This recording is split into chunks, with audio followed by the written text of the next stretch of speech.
This is PT Pro Talk, the podcast for physical therapists who want to improve their clinical skills and be more successful. I'm Mariana Parks, physical therapist and your host, and today I'll be interviewing Dr. Adriaan Louw to talk about pain neuroscience education. Dr. Louw is a physical therapist and completed his Ph.D. on pain neuroscience education in South Africa. He is the director of the Therapeutic Neuroscience Research Group, a senior faculty member, pain neuroscience director, and vice president of faculty experience for evidence in motion. He has published over 100 peer-reviewed articles, and in our discussion today, you are going to learn about what PNE is and how it started, the evidence regarding PNE, the PNE Plus movement, tips for clinicians, and the future of PNE. If you find this information valuable, I encourage you to subscribe to our channel, click on the notification bell to stay updated, give us a thumbs up, and share with other clinicians if you might benefit from this conversation.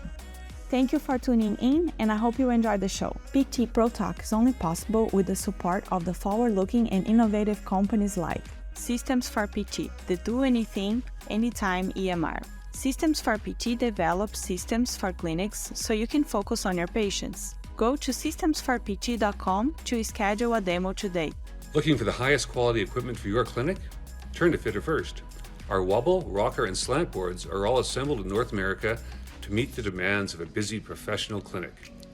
Designed to adjust in seconds and made from the highest quality materials. Get the best Canadian-made rehab and balance products for your clinic. Order online for your clinic or for your clients. Ground shipping anywhere in North America. Visit fitterone.com. That's FITTER, the numeral 1.com. Hi Adriaan, welcome to PT Pro Talk. How are you doing today? Good, it's nice to be here. Thanks for having me. Thank you for taking time to be here with us and talk about pain neuroscience education. So I'm excited to talk about it. And let's just get started talking a little bit about yourself, your background for the ones that don't know you. So easy background. I am from South Africa originally. I'm a physiotherapist in South Africa, but physical therapist in the United States. Came to America in 94, worked as an orthopedic outpatient therapist, kind of struggled treating people with complex pain or complicated patients. And, life is funny. It took me down the path of pain, learning from very smart people. I had amazing mentors. And then just kind of got myself into the world of chronic pain and working with those patients.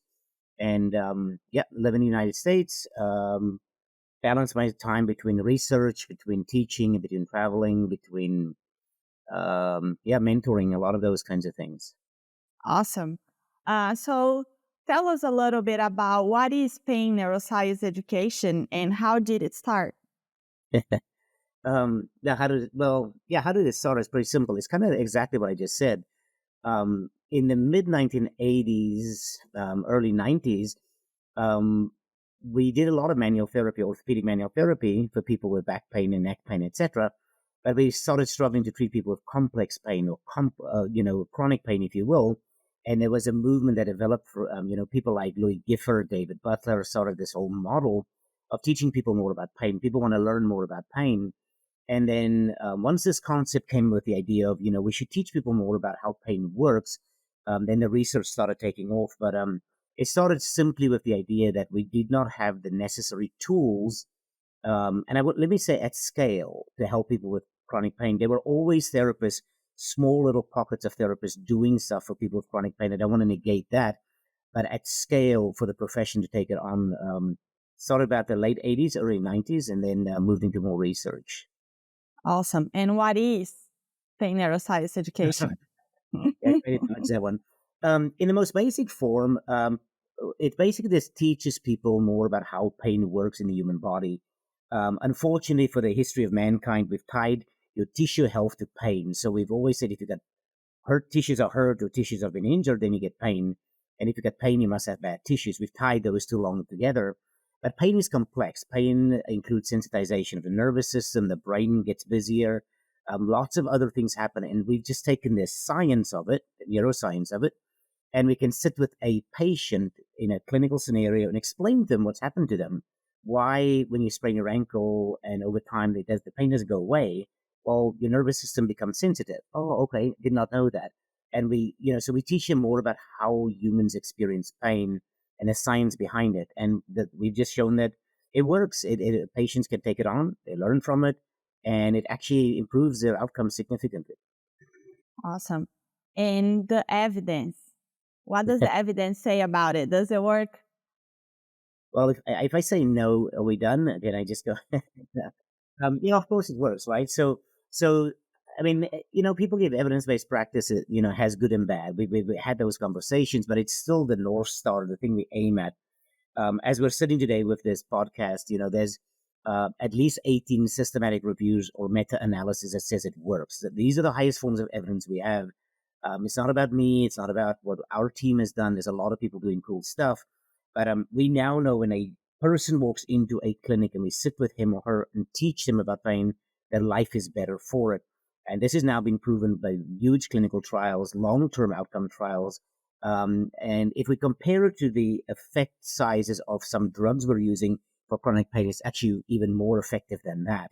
And so the evidence is actually pretty powerful right now if you look at it.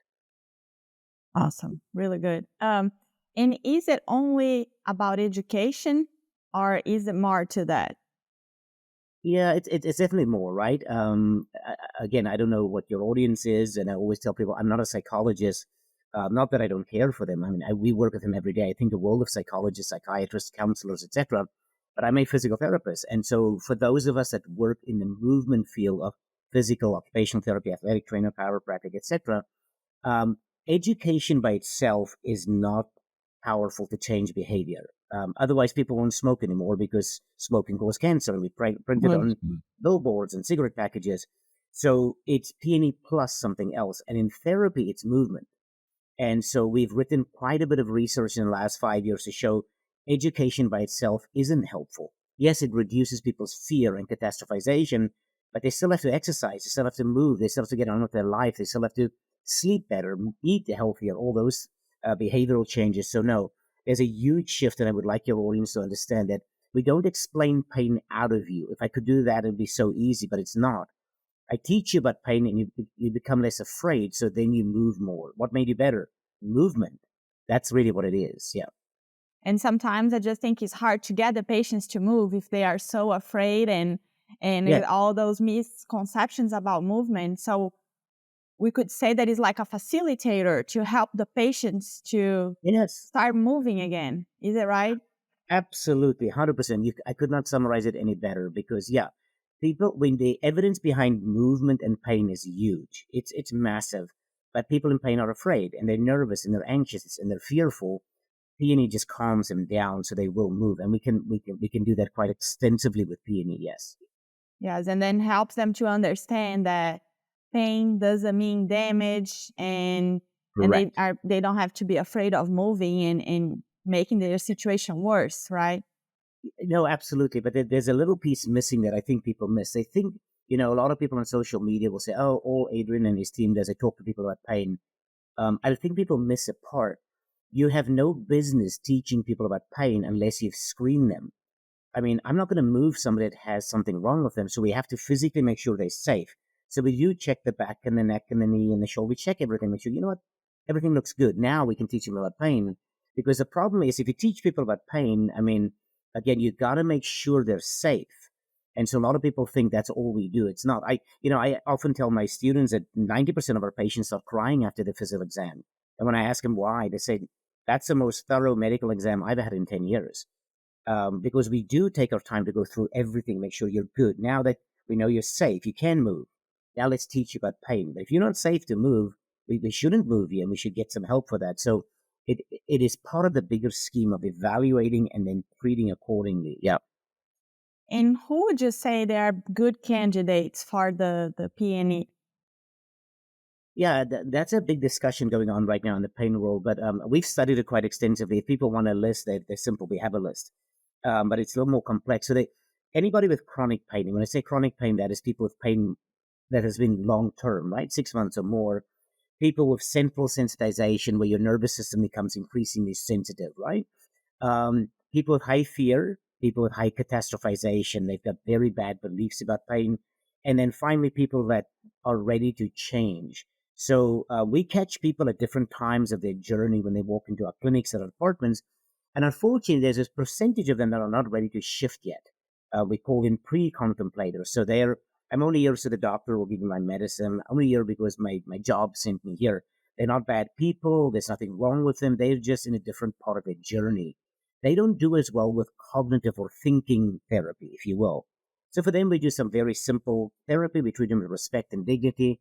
And then over time, they tend to shift and say, they get interested in this stuff. But those are the ones. On the flip side, there is a belief that pain neuroscience education should go to every patient. It's the way we speak to people. It's not just a technique that I pull out and do a technique, but we make people in general in therapy less fearful, less afraid of movement, those kind of things. But there are very definite people we can do it for, yes. And we see on our day-to-day those patients that we can tell that it's just not the injury that's causing them the pain, and there is more behind that. And I feel like that's more and more common because of their healthcare journey. I don't know exactly, but I think it's less and less patients that are straightforward that we treat and they get better, because that's at least my impression and how I feel, because I feel it's way more complex. It's not like that straightforward. You have an injury, we rehab you, and then you're good. We have a lot of those patients that are very complicated, and that we know that there is more to that. So do you feel like that's becoming more and more common with the patients we see?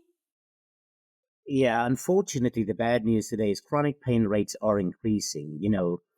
For a little while there was a little bit of hope, but the COVID pandemic didn't help everything we've seen. This past Monday, the NIH put out a big document about the chronic pain rates, and the rates are getting worse, unfortunately. So clinicians, healthcare providers will be seeing more. What's actually a little bit more troubling for us, in chronic pain, there's a subgroup called high impact chronic pain that's really affecting them. These are people that have pain every day, and those numbers have doubled in the last couple of years. It wouldn't be a shock for us to know that. So it gets tricky, but I want the clinicians to also carefully listen. If you think this is all that, especially young clinicians that think, oh, geez, I should not be a physio anymore. I do this every day. It isn't. 80% of patients in outpatient orthopedic therapy in America are not that complex. With the data, I can give you the research. It's only 1 in 5 that really fits in this final bucket, if you will, of central sensitization. So, I tell therapists, most of your days shouldn't be that hard. They're ankle sprains, back pain, knee replacement. They're not complex. They're tissues. They're bad tissues. They get better. You do rehab. Yes. Unless you work in chronic pain, unless you do what I do, right? Every day, this is all we do, and I don't do that. Unless this is a thing you want to do. The only thing that happens, unfortunately, the longer you practice, the more complex people you'll see, because the feeling in the clinic would be that I don't know what to do with you, but look at Adriaan over there. He's been here a long time. He probably knows, so go see him. So unfortunately, or fortunately, as you get a little bit older and more mature, you do see more complex patients, so your load will get a little bit more. Or if this is a thing you want to do, and some people do, this is what oh my gosh, I love this. I want to help people with chronic pain. But I don't want young, I speak at a lot of schools, a lot of younger generation people, and say, still 80% of your day-to-day patients shouldn't be that complex. It really isn't. We have the data to prove it. Mm-hmm. And the ones that they are mental exhausting, right? At the end of the day, we're like, I don't know what to do with these people. So I don't know if people would like to see just chronic pain. You have to be really strong mentally to deal with them, because I feel like you're just drained. Everything hurts. They can move. They can do anything. It's just like, oh my goodness. Yeah, no, fair enough. Yes, we need to understand it does take a lot from us. That's why we pace ourselves accordingly, right? We make sure we don't see all those patients on the same day, or one after another after another. So there's strategies to do it. I think as healthcare providers, we need to be healthy as well, right? So we need to make sure when it's lunchtime, we go for a walk, we take a little breathing, relaxing, whatever, between patients. But they are more challenging. Actually, if a lot of our pain folks would sit here today, say for them it's not challenging because they understand it. They're like, bring it in. This is what we do. We see a very high percentage of people with complex regional pain syndrome, which is one of the hardest pain conditions. And for us, they're not challenging. They're fun because we know this is what we do, right? So it can be trained. It's not it's not for everybody. I get it. And I feel like when you're teaching the patients, you have to bring them to a very practical situation, right? You're giving them all this education, but you need to apply to something because just the education itself, it's probably not very interesting to them. And they were like, okay, what is in that for me? How do I apply that? Like, how that does that help me, right? Yeah, I don't know, but I mean, actually, to be honest, with the opposite. We actually, our patients are very hungry for information. Hmm. Remember, by the time they come see us with chronic pain, they've been everywhere. They've seen 7 other physical therapists, 3 chiropractors, 2 doctors, this and this, and so they don't know what's going on. And if you sit with them and teach them how pain works, it still shocks me when I turn to a person and says, "Anybody explain to you why you hurt, or why, since you've had pain, when it's cold you feel your knee, or when you're stressed you feel your shoulder?" 99% said, "No, nobody's ever explained that to me." And then when you explain it to them, they go, "Wow, that's real cool." Exactly. So they're not afraid of people that are pre-contemplators that don't want to hear it. We don't do this on them, as we said earlier. But for most patients, want to know what's going on. Why am I not getting any better? My neighbor is better, but I'm not better. What happened to me? Right? Those kinds of things happen, and we can explain it to them. Yeah. And I know you use a lot of stories, metaphors, examples. Do you have any tips to help our clinicians? Any like stories that you like in particular that you think would be helpful for the clinicians that are listening to us? Yeah, I mean, the number one story that's by far the most favorite by all patients is a sensitive alarm story. The story is very simply that if you hurt, say, for example, you sprain your ankle. If you sprain your ankle, yep, you did sprain your ankle, tissues do get injured, but they heal, they get better, right? As we move into therapy, whatever. But the nerves around your ankle, they ramp up. They work like an alarm. So they ramp up and they fire the alarm, ding, ding, ding, and they say, go to therapy. So they come work with you, right? What should happen as your tissues get better, so should your alarm calm down and life is good. We go back to playing basketball, whatever. But in some people, the alarm system ramps up, ding, ding, ding, go get some help, but they never calm down. So you have an extra sensitive alarm. It's like a car alarm. When you touch the car, it goes off. It's too sensitive. So we need to work on strategies to calm your alarm system down. Now we talk about things like breathing, relaxation, movement, all those cool strategies. So anytime we have an injury, the nervous system ramps up to protect you. We just need to make sure we also turn that alarm down over time. Unfortunately, your ankle gets better, and you say, "Hey, my ankle's good, but I still hurt because your alarm is still sensitive." Oh, now how do we turn it down? Now that's the right question, and then you go through all the strategies in therapy we can do to do that. Okay. And you know that it's also the way that you speak with patients, that part of the education. Do you have any tips for us on that sense? Is there any language that you suggest that we should start using in general to help our patients? Yeah, this itself we can spend days talking about, but it's always the classic example. Listening to our patients, giving them opportunity to speak. Um, the easy answer today is stay away from words that harm. There are words that harm in therapy: torn, ripped, rupture, bulge, herniate. We have bad words in our language, and then using softer words like sensitivity, sprain, strain. They've been studied quite extensively, but we know that reassurance is very analgesic. You're going to be okay. There's lots you can do. Giving them hope. The most powerful thing you can do for a person in pain is to give them hope. You mean I can get better? Absolutely. And give them timelines. So we typically answer 4 things for them. We explain to them what's wrong with them so they understand what's going on. We give them a prognosis, a timeline. I'm going to see you twice a week. This is how long the therapy session lasts. I'm going to be doing all the school stuff. And in 3 weeks, you're going to be here. Then we teach them things they can do. So we empower them. You need to do this and this at home. And this is what we're going to do. So you make the unknowns known to them. Like, okay, I know what's going on. Good. Now we can go. There was a beautiful paper in Journal of Orthopedic and Sports PT. I think it's 2019, called "Sticks and Stones." If anybody want to look it up, that has a beautiful. Those 2 authors did a great job where they have scaly words that we use and words next to it you can use instead, which I think is beautiful. If we can clean up our language a little bit in day-to-day practice, it'll be very good. Yeah. Great. Great tips. And techniques or anything that you suggest to help, like we use with our patients to help their nervous system come down? Yeah. Again, I don't know how long your podcast is. There's 22 different things we've measured that therapists do every day in clinic that calms the nervous system down. The most powerful things is movement, by far, movement, and there's different kinds of movement. Aerobic exercise seems to be by far the best. There's some good research behind isometric exercise that calms the nervous system down. The things that come to mind for a lot of therapists would be things like breathing, relaxation, mindfulness-based stress reduction, sleep, nutrition. There's the list goes on and on and on. But there's so many cool things to do. Um, but those would be the ones I'd probably put at top of the list. But movement, because we're movement therapists, right? We do movement. Mm-hmm. Movement, even though they hurt, if you movement, sorry, a pain that is understood is not to be feared. If I move but I hurt, but I know what's going on, this is the guy with the funny accent explained it to me. I'm gonna be okay. So I'm sore, I'm safe. I hurt, but it's not harm. So we coach them through it. And once they move, we can move it more and more and more over time. Yeah. And where PTs can find that list? Do you have that available, or is it public information? Yeah, I can send it. It's all over everywhere, but I can obviously Okay. send it.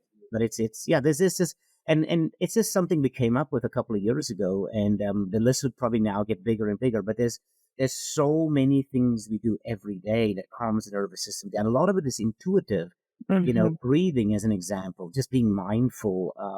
Sleep. There's a ton of research coming through on sleep. I've always said if you can get a person with chronic pain to get some sleep, good sleep, game over. It's a little harder than that, but that's what it is. All the movement-based stuff we can do from, all different kinds of movement, yoga, Pilates, Feldenkrais, the list goes on and on and on. Yeah. Awesome. And I saw like your website, Why You Hurt. You have a lot of resources there. It's really good. Yeah, and it's a free website. I just get so many emails from people that I probably should have decided to create a website, say, hey, people can go there and whatever they want. There's a lot of videos that you can send to your patient and say, hey, watch Mm-hmm. this, read through this. So yeah, those kinds of things are You on have there. examples of like stories, like you talking to the patient. I think it's very helpful for the ones that are starting and want to learn more about it. I highly recommend. It's very simple, easy to grasp all the information. The videos are short. You have a lot of great resources there, so it's really good. So I know that original research, it was more about chronic pain, right? We were talking a little bit about that before the podcast, and you said now there is a movement talking more about pain education. So would you explain us a little bit about that? Yeah, I mean, the original research for P&E was for chronic pain, and that was why the design, we just talked about it. Chronic pain is complex. But remember, people in chronic pain often start in acute pain, or they start in subacute pain, or even shoulder pain. So in the last 5 years, we've done a lot of research to basically start teaching people more about pain earlier on. And the interesting thing, and I would love for your audience to know, is that pain neuroscience education works for acute pain. That if people walk in with acute pain, but they get a high fear, they do great. We have done P&E for people before surgery, before knee replacements, before lumbar surgery, shoulder surgery, and do great afterwards. We've built a middle school program for middle school kids on P&E that they learn about in school, and they do great during the school year. So don't think of P&E just as something for, well, now that somebody's chronic like that, I don't know what to do anymore. Now let's go pull that out. It's early education. The best way to treat chronic pain is to prevent it. And so we always start them early and teach them about it. Yeah. Do you notice any difference on like effectiveness of using in acute pain versus chronic pain? Yeah, it's a little harder. I mean, the acute stuff is early. Is early in the research world. We just did a study on acute low back pain on 80 patients, and 1 in 4 is significantly improved. So the numbers needed to treat, which is slightly lower than what we see in chronic pain, which is interesting, but that's still very effective. Most drug companies would give anything for a 1-to-4 ratio of success.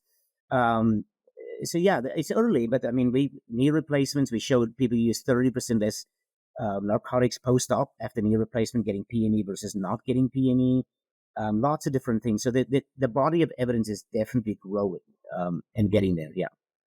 And that would be probably very helpful for all healthcare professionals, right? Like even when the patient starts the journey with the doctor, it would be great if the doctor was speaking on the same language, so they are not also reinforcing that fear on the patient.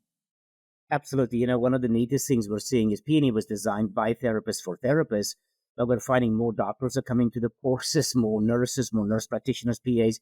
We teach in medical schools now with these things, and it is so beautiful when that doctor explains how pain works, and they say, now go to the therapist, and now you speak the same language, right? So yes, it's definitely it's very heartwarming to see that all medical providers are taking it on. Very nice. And you said that also PT schools, they are, it's becoming mandated, right? Correct. It is now part of CAPT. So CAPT, that sets up PT curriculums, have adapted it, and it now has to be part of the PT schools. On the OT side, they're doing the same thing now as well. So absolutely, it is very exciting for us to be able to see this. Yeah. Awesome. And how do you see the future? Do you feel like at some point that will be in all healthcare providers, education process? Like, what do you think? Oh, yeah. Now you're talking about a dream, right? Sure. Yeah, I think so. I've seen it. I've been around for a long time. From where we started to where we are today, if we could be, I mean, yeah, I do believe it. But it's not just that, it's society. If society can see pain different, that's our patients, the general public, or whatever. But absolutely, it's definitely just becoming one of those things. It's the long story short is it's not a fad. We in therapy we go through phases. A lot of people do manual therapy, then they do dry needling and whatever. Pain science has just had this steady climb because it's not a technique; it is an approach to people in pain. So yeah, why not? I like to dream. Why not? And it's something that you can use in all areas, right? You don't have to use just on the outpatient setting. You can use all over. Yeah, we are expanding heavily into it. We just published a paper in acute care setting with occupational therapy. We've done it in the military. I'm traveling to a lot of professional sports teams right now talking about pain. So everywhere, neuro, oncology, the list goes on and on and on. Pain is everywhere, and we should be treating it everywhere and addressing it everywhere. Yes. And for the PTs that want to start using or they want to learn more about that, what do you suggest them to do or start doing? Well, if they're in school, obviously they're going to get it in school. We speak a lot at different conferences like CSM and all those big PT, OT conferences, etc. Articles, just reading some articles, go to a course, learn about that. Just, talk to therapists that are doing it. There's a lot of it out there. Short of telling people, just go read articles or talk to people, email us. We'll send you some papers to read. Go to the website, whyouhurt.com, look at it a little bit more. It's just more of that. Just if it's something that interests you, there's just so many resources out there for it anymore. And I heard you saying before to get really good at the stories and then make them your own and adapt to your patients. I thought that was pretty cool. Kind of study those stories. Absolutely. We build stories. We've built 48 different ones for different research projects. But I always tell people, listen to the story and then make it your story. The stories are different for different people. And so, yeah, absolutely. It's beautiful when we sit with our students and they tell their version of the story. Like, wow, that's pretty cool. Like, yeah, that's cool. I can do that. So, yeah, whatever translates. And I also saw that you send them home with some homework. So how does that work, that homework for the patients? Yeah, so in therapy, we're very good at giving people physical homework, right? Go home and do your stretches or your exercise, but we're not very good at giving people thinking homework or cognitive homework. So every patient that we work with, we send them home with thinking homework. It could be as simple as reflecting or thinking back on what I taught you today and come back with questions. But we give them specific little tasks, and they tie to some of these stories. Now that I've taught you this, go home and think about it and write them down and come back.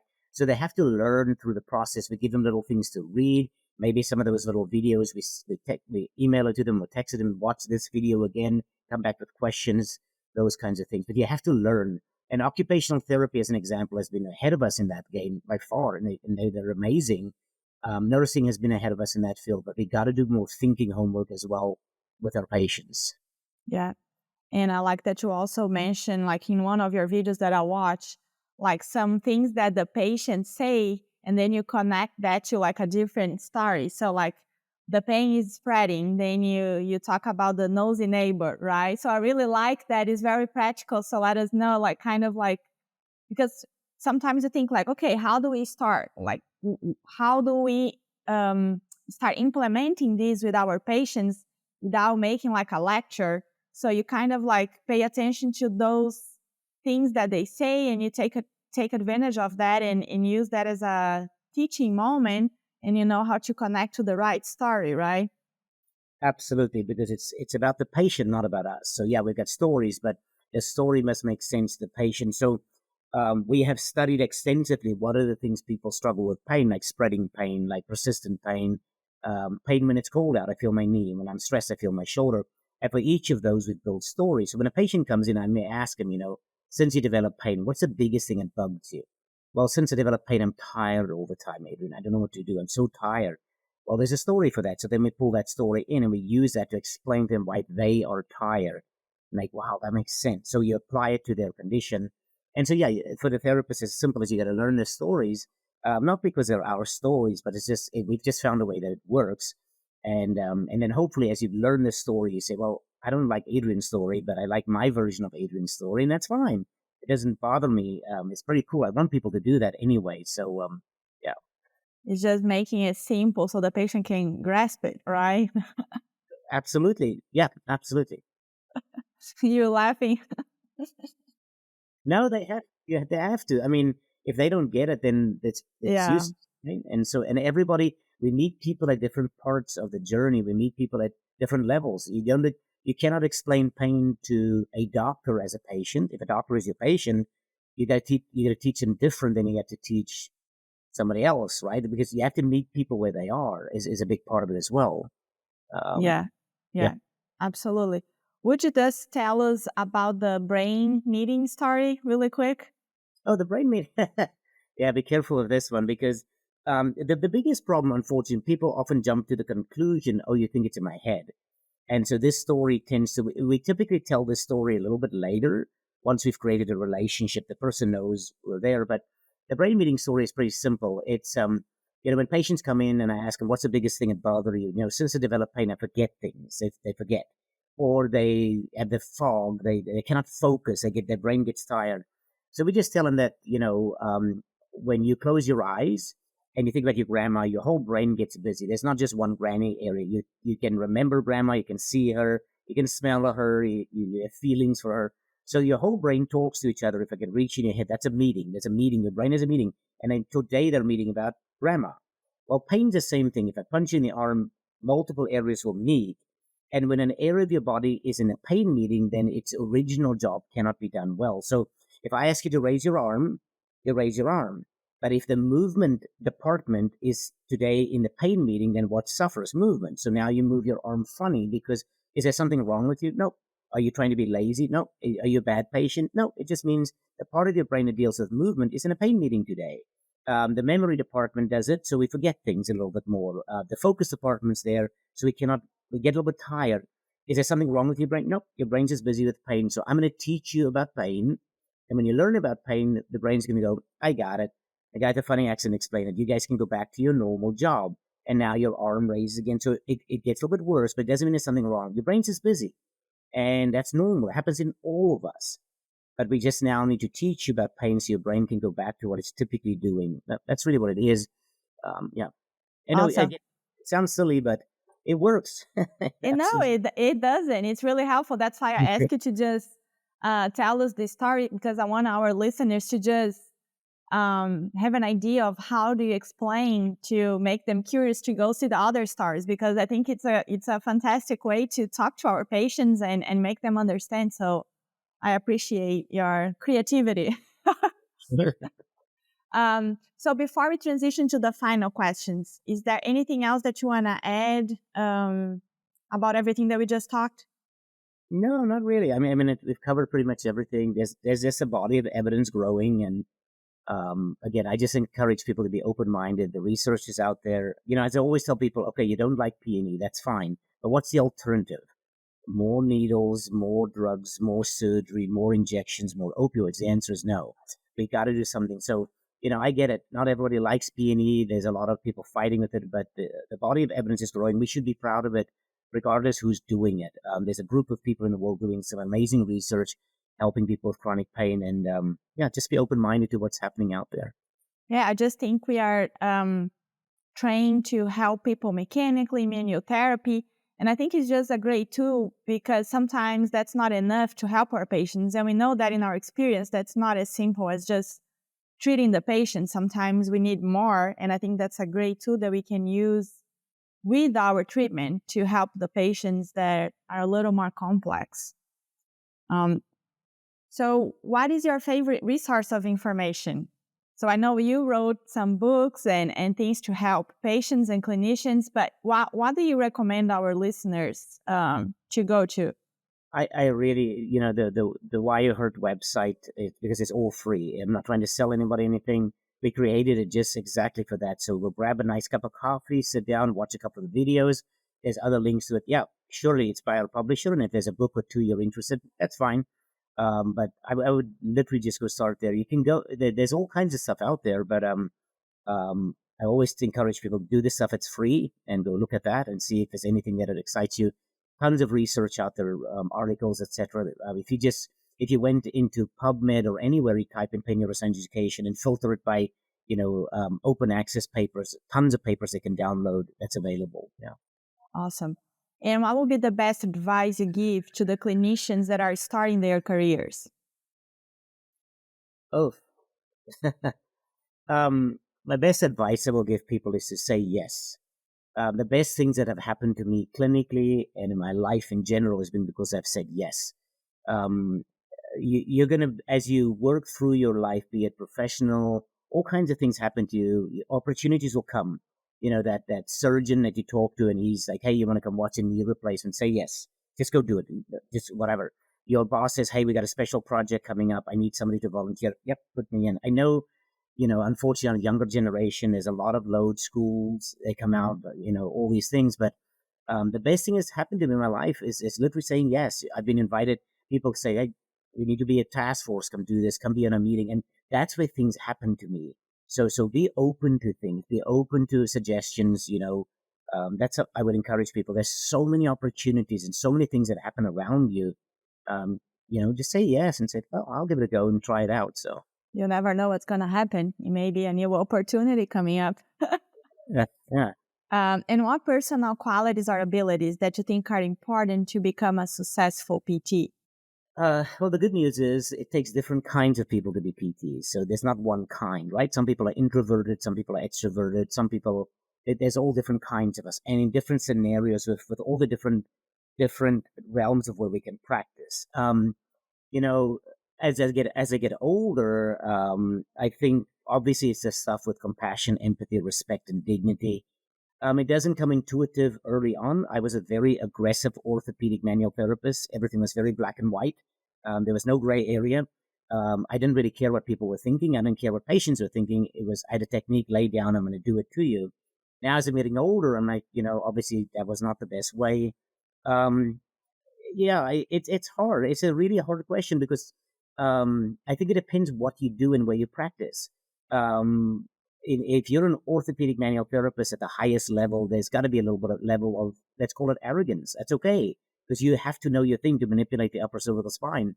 If you work in different environments, you need different skill sets. So I think that what the easy answer today is, I don't want to put us in one bucket. I think it is such a beautiful spread that if you find yourself, hey, I'm very introverted, there's great places in therapy for that. And I'm very extroverted. Well, there's great places. I'm very compassionate. I'm a little more quiet, whatever. I think that's what makes therapy beautiful. There's so many places for you to fit with whatever your skill set and your strengths and weaknesses are. It's funny how we change over time, right? You have to be flexible. You start one way and you think that's the technique is the best and you're going to do it all your patients. And then suddenly you start seeing that's not 100%, like you said, black and white. So how things change and evolve over time. And that's great. Yeah. Okay, Adriaan, thank you so much for joining us today and taking the time out of your busy schedule to be here and teach us a little bit more about P&E. So if people want to learn more about you or your work, is there any way they can contact you or find you? Yeah, absolutely. I work at Evidence in Motion, and if they just go to our website, they can easily find me. Just type my name in there, and happy to help. Happy to help people if they want to email, ask questions. We work with a lot of people every year, and yeah, as far as resources, they can definitely go look at the Wired website as well. Awesome. Thank you so much. You're welcome. Thank you.